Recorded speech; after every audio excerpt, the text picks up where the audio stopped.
تفسیر ضیاء القرآن جلد نمبر 5 بسم اللہ الرحمن الرحیم۔ سورہ رحمان آیت نمبر 46۔ وَلِمَنْ خَافَ مَقَامَ رَبِّهِ جَنَّتَانِ۔ ترجمہ: اور جو ڈرتا ہے اپنے رب کے روبرو کھڑا ہونے سے تو اس کو 2 باغ ملیں گے۔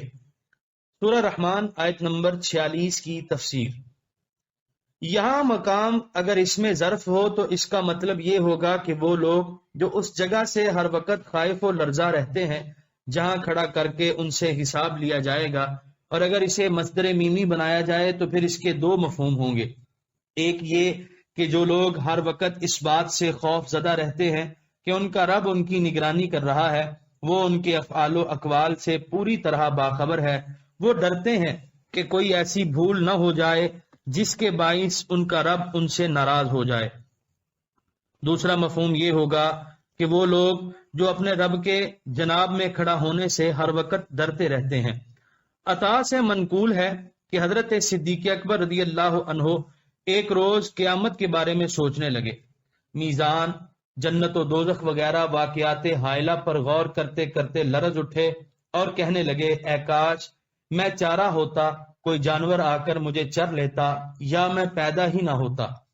حول قیامت اور اللہ تعالیٰ کے جلال کا خیال کر کے بے قرار ہوتے رہے۔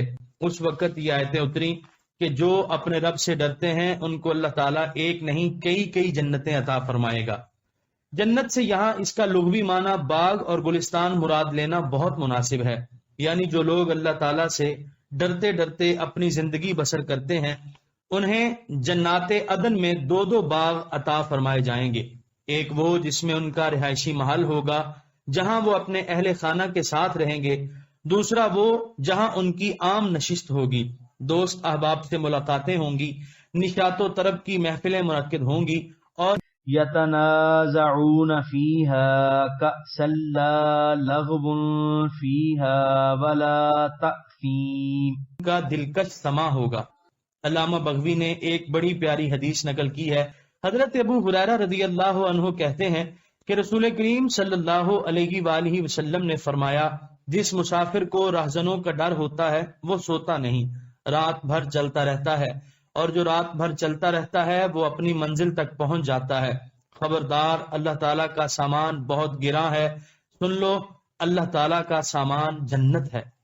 سورہ رحمان آیت نمبر 47۔ فَبِأَيِّ آلَاءِ رَبِّكُمَا تُكَذِّبَانِ۔ ترجمہ: پس تم اپنے رب کی کن کن نعمتوں کو جھٹلاؤ گے۔ سورہ رحمان آیت نمبر 48۔ ذَوَاتَا أَفْنَانٍ۔ ترجمہ: دونوں باغ پھلدار ٹہنیوں والے ہوں گے۔ سورہ رحمان آیت نمبر 48 کی تفسیر۔ یہاں سے ان 2 باغوں کی توصیف شروع ہے۔ ان دونوں باغوں کے درخت بڑے شاخدار ہوں گے، ان شاخوں پر سبز پتے، ان میں خوبصورت پھول اور لذیذ پھل بڑی بہار دکھا رہے ہوں گے۔ مذکر کے لیے ذو استعمال ہے جو اصل میں ذو ہے، مؤنث کے لیے ذاتا جو اصل میں ذوات ہے، تخفیف کے لیے واو گرا دی اور ذو اور ذات ہو گیا۔ قاعدہ ہے تثنیہ لفظ کو اپنے اصل کی طرف لوٹا دیتا ہے۔ ذاتا کا جب تثنیہ بنایا گیا تو زواتا ہو گیا۔ افنان جمع ہے، اس کا واحد فنن ہے جس کا معنی ہے شاخ یا ٹہنی۔ بعض نے افنان کو فن کی جمع کہا ہے۔ اس وقت افنان کا معنی ہوگا یعنی وہ جنت ایسے ہوں گے جن میں رنگ برنگے پھل، قسم قسم کے درخت لہلہا رہے ہوں گے، ہر باغ میں چشمے جاری ہوں گے، پانی کی فراوانی ہوگی۔ سورہ رحمان آیت نمبر 49۔ فَبِأَيِّ آلَاءِ رَبِّكُمَا تُكَذِّبَانِ۔ ترجمہ: پس تم اپنے رب کی کن کن نعمتوں کو جھٹلاؤ گے۔ سورہ رحمان آیت نمبر 50۔ فِيهِمَا عَيْنَانِ تَجْرِيَانِ۔ ترجمہ: دونوں باغوں میں 2 چشمے جاری ہوں گے۔ سورہ رحمان آیت نمبر 51۔ فَبِأَيِّ آلَاءِ رَبِّكُمَا تُكَذِّبَانِ۔ ترجمہ: پس تم اپنے رب کی کن کن نعمتوں کو جھٹلاؤ گے؟ سورہ رحمان آیت نمبر 52۔ فیہما من کل فاکہۃ زوجان۔ ترجمہ، ان دونوں باغوں میں ہر طرح کے میووں کی دو دو قسمیں ہوں گی۔ سورہ رحمان آیت نمبر 52 کی تفسیر۔ ہر پھل کی دو قسمیں ہوں گی، ایک وہ جسے تم جانتے ہو، اسے دیکھا بھی ہوگا، چکھا بھی ہوگا، لیکن اسی پھل کی ایک قسم جو جنت میں ہی پائی جاتی ہے تمہارے لیے بالکل نئی ہوگی۔ سورہ رحمان آیت نمبر 53۔ فَبِأَيِّ آلَاءِ رَبِّكُمَا تُكَذِّبَانِ۔ ترجمہ، پس اے جن و انس، تم اپنے رب کی کن کن نعمتوں کو جھٹلاؤ گے؟ سورہ رحمان آیت نمبر 54۔ متکئین علی فرش بطائنها من استبرق وجن الجنتین دان۔ ترجمہ، وہ تکیہ لگائے بیٹھے ہوں گے بستروں پر جن کے استر کناویز کے ہوں گے، اور دونوں باغوں کا پھل نیچے جھکا ہوگا۔ سورہ رحمان آیت نمبر 54 کی تفسیر۔ وہ لوگ جنہوں نے ڈرتے ڈرتے اپنی ساری عمریں گزار دی تھیں، یہاں بڑے مطمئن اور پرسکون ہوں گے، بستر لگے ہوں گے جن کا استر کنادیز کا ہوگا، ان میں بے مثل چمک اور گداز ہوگا۔ یہ لوگ ان پر تکیہ لگائے بیٹھے ہوں گے، ہر فکر سے دور، ہر اندیشے سے بے نیاز۔ بطائن بطانتن کی جمع ہے، اس کپڑے کو کہتے ہیں جو اندر کی طرف لگا ہو۔ استبرق ریشم کا بنا ہوا موٹا کپڑا، دیباج کنادیس۔ جنا اسم ہے بمانا مجنی، وہ پھل جو چنا جاتا ہے۔ بتانا یہ مقصود ہے کہ وہاں پھلدار درختوں کے خوشے یوں جھکے ہوں گے کہ ان کو توڑنا بالکل آسان ہوگا۔ کھڑے، بیٹھے یا لیٹے، جس حالت میں بھی آپ ان سے محظوظ ہونا چاہیں گے وہ بالکل آپ کے منہ کے قریب جھک جائیں گے۔ سورہ رحمان آیت نمبر 55۔ فَبِأَيِّ آلَاءِ رَبِّكُمَا تُكَذِّبَانِ۔ ترجمہ، پس تم اپنے رب کی کن کن نعمتوں کو جھٹلاؤ گے؟ سورہ رحمان آیت نمبر 56۔ فِيهِنَّ قَاصِرَاتُ الطَّرْفِ لَمْ يَطْمِثْهُنَّ انس قبلہم ولا جان۔ ترجمہ، ان میں نیچی نگاہوں والی حوریں ہوں گی جن کو نہ کسی انسان نے چھوا ہوگا ان سے پہلے اور نہ کسی جن نے۔ سورہ رحمان آیت نمبر 56 کی تفسیر۔ ان باغات میں جو محلات اور مکانات ان جنتیوں کے لیے بنائے گئے، ان میں ایسی عورتیں ہوں گی جو شرم و حیا کا پیکر ہوں گی، ان کی نگاہیں جھکی ہوں گی، وہ اپنے شوہروں کے بغیر کسی کی طرف آنکھ اٹھا کر دیکھنا بھی پسند نہیں کریں گی۔ با شرم و با حیا ہونے کے ساتھ ساتھ وہ اتنی پاک دامن اور عفت مآب ہوں گی کہ آج تک انہیں کسی جن و انس نے چھوا تک نہ ہوگا۔ سورہ رحمان آیت نمبر 57۔ فَبِأَيِّ آلَاءِ رَبِّكُمَا تُكَذِّبَانِ۔ ترجمہ، پس تم اپنے رب کی کن کن نعمتوں کو جھٹلاؤ گے؟ سورہ رحمان آیت نمبر 58۔ كَأَنَّهُنَّ الْيَاقُوتُ وَالْمَرْجَانُ۔ ترجمہ، یہ تو گویا یاقوت اور مرجان ہیں۔ سورہ رحمان آیت نمبر 58 کی تفسیر۔ ان کے چہرے یاقوت کی طرح سرخ ہوں گے اور ان کے بدن مرجان کی طرح سفید اور شفاف ہوں گے۔ آپ ذرا غور فرمائیں، ان کے ظاہری حسن و جمال کے ذکر سے پہلے قرآن کریم نے ان کی شان عفت و حیا کا ذکر فرمایا ہے۔ حقیقت یہ ہے کہ عورت کا حقیقی جمال اور اس کی سچی دلربائی اس کی پاک دامنی اور اس کی آنکھوں کا شرمیلا پن ہے۔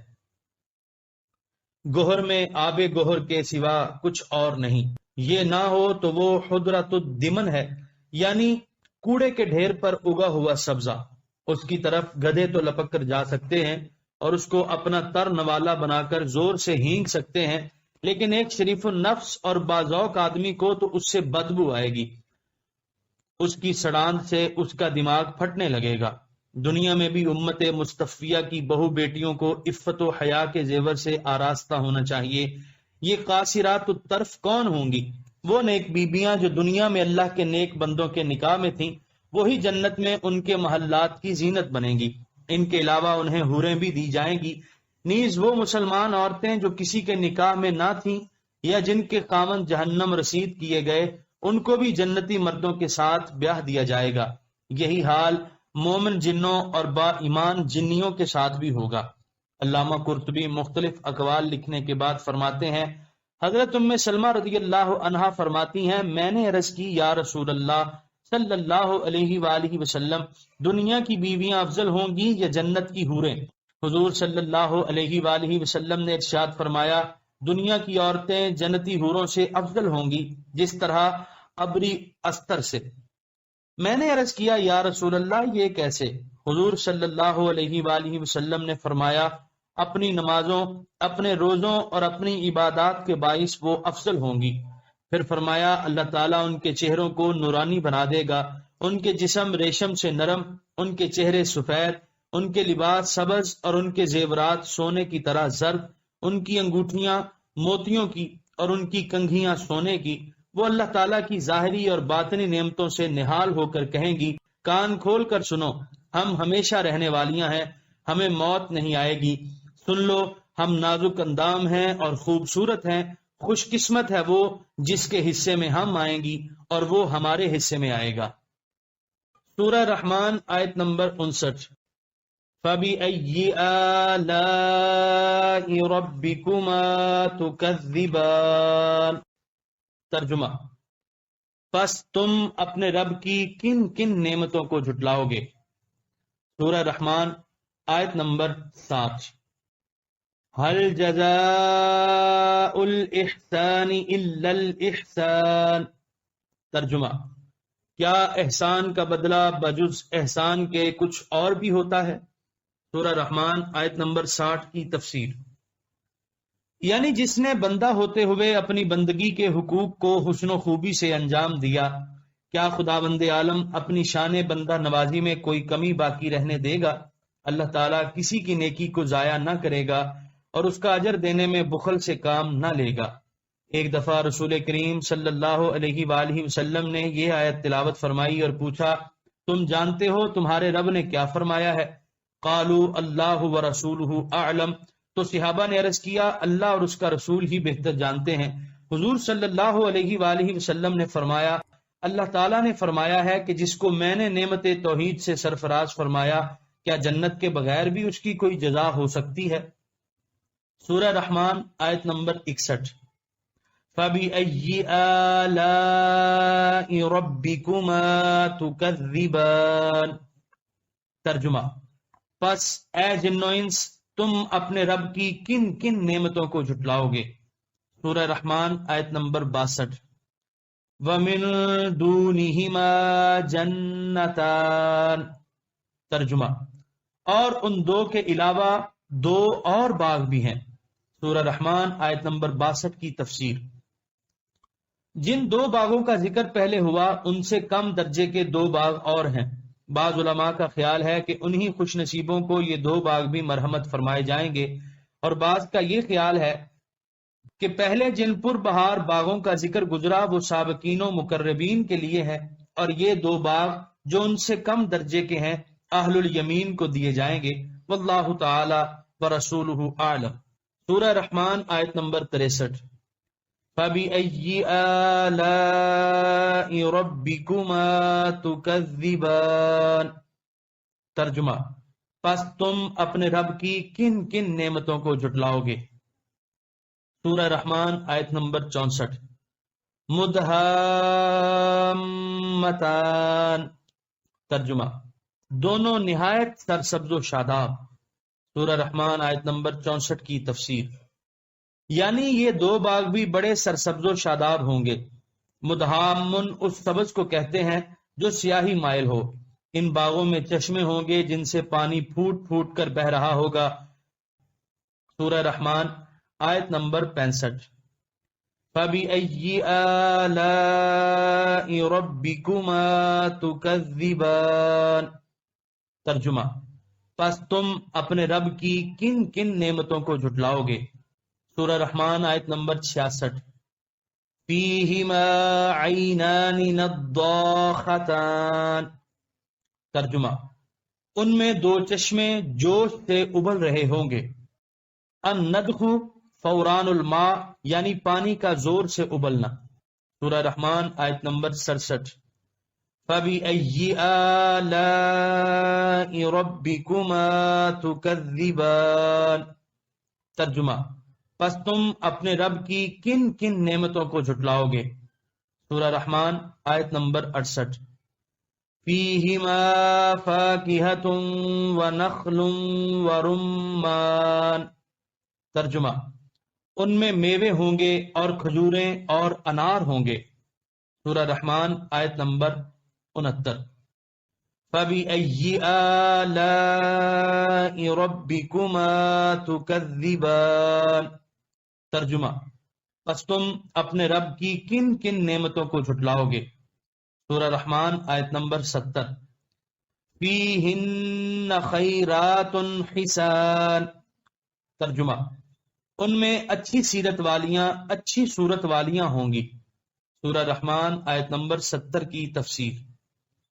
ان میں بھی عورتیں ہوں گی، اخلاق کے اعتبار سے بھی بے مثال اور حسن و جمال میں بھی بے نظیر۔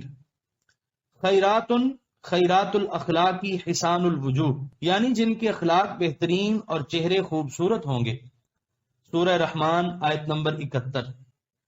فَبِأَيِّ آلَاءِ رَبِّكُمَا تُكَذِّبَانِ۔ ترجمہ، پس اے جن و انس، تم اپنے رب کی کن کن نعمتوں کو جھٹلاؤ گے؟ سورہ رحمان آیت نمبر 72۔ حور مقصورات فی الخیام۔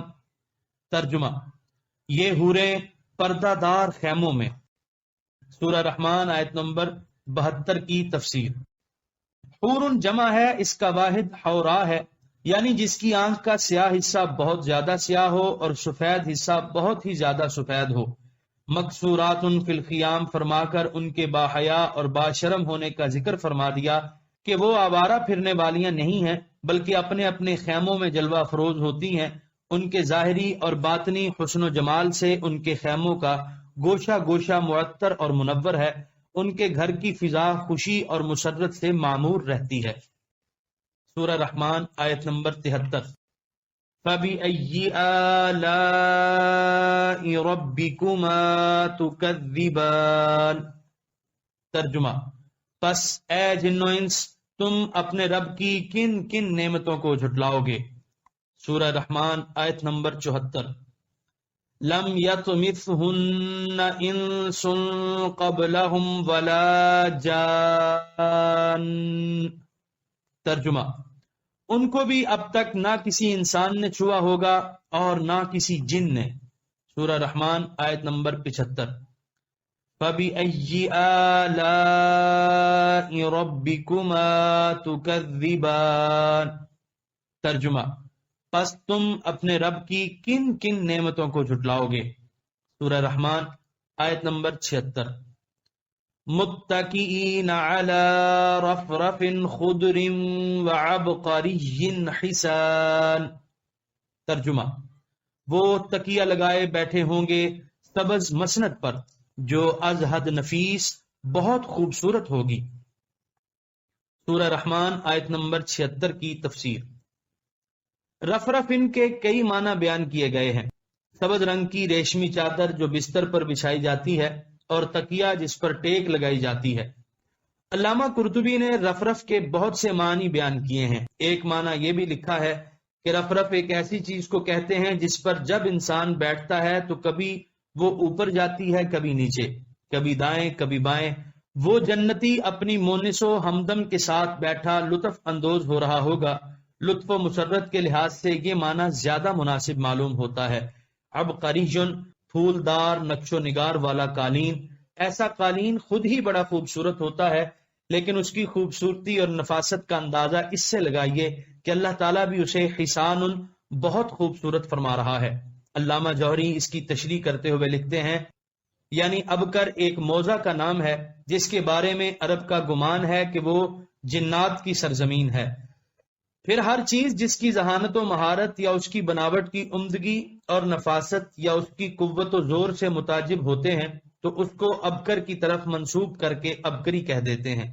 سوچئے اگر یہ چند روزہ زندگی اللہ تعالیٰ اور اس کے محبوب رسول محمد مصطفیٰ صلی اللہ علیہ وآلہ وسلم کی فرما برداری میں انسان گزار دے اور اس کے بدلے میں ان عدیم النظیر اور لازوال روحانی اور جسمانی لذتوں اور مسرتوں سے اسے نوازا جائے تو یہ بڑا نفع والا سودا ہے۔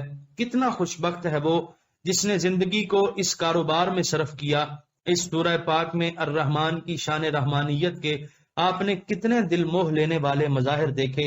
اللہ تعالیٰ محض اپنی رحمت سے اپنے محبوب رحمت للعالمین کے طفیل اس روح سیاہ کو، اس کے ماں باپ کو، اس کی رفیق حیات کو اور اہل و عیال اور دوست احباب کو اپنی ان حقیقی اور سرمدی نعمتوں سے مالا مال فرمائے۔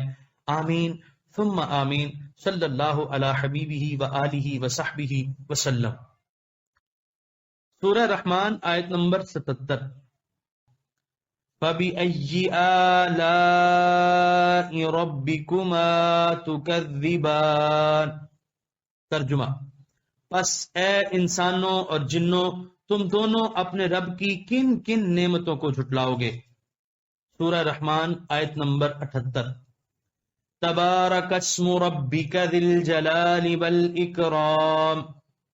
ترجمہ، اے حبیب بڑا بابرکت ہے آپ کے رب کا نام، بڑی عظمت والا، احسان فرمانے والا۔